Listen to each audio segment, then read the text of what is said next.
For Pope Francis's fifth consistory, he'll be naming 14 new cardinals, many of them coming from the peripheries such as Madagascar, Peru, Iraq, and Japan. The ceremony consists of the imposition of the biretta, which is the cardinal's red hat, the consignment of the cardinal's ring, and being assigned a church in Rome. The consistory began with Patriarch Luis Rafael Sacco from Iraq addressing the Pope and those who had gathered in St. Peter's Basilica. On behalf of the 14 new cardinals, he recalled the martyrs who still died today because of their Christian faith.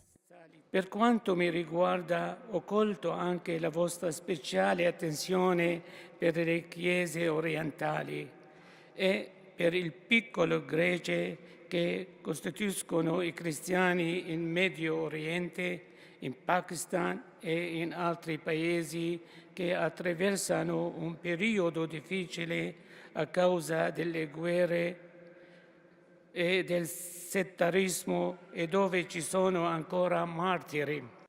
In his homily, Pope Francis said that the logics of power have no place in the Church of Christ.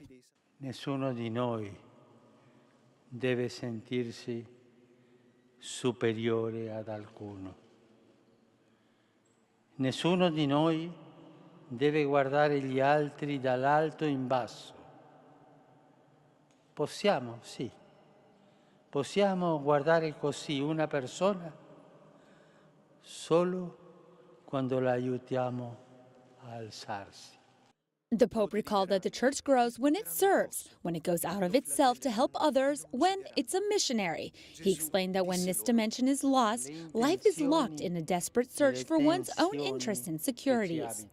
E così cominciano a crescere il risentimento, la tristezza e il disgusto.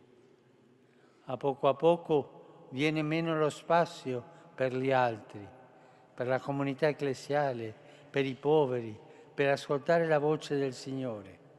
Then one by one, Pope Francis called them to give them the ring, the biretta, and the document assigned to them as an honorary title by a church in Rome. Among the ceremony participants were people from the home countries of the new cardinals. Among them was Evo Morales, president of Bolivia. The hour-long ceremony concluded adding these 14 new members to the College of Cardinals for the Roman Catholic Church. Upon receiving their new role, they'll concelebrate a Mass with Pope Francis in St. Peter's Basilica and be added to the 125 cardinals under age 80 who are able to vote in an eventual conclave. At the Vatican, Melissa Butts, Currents News.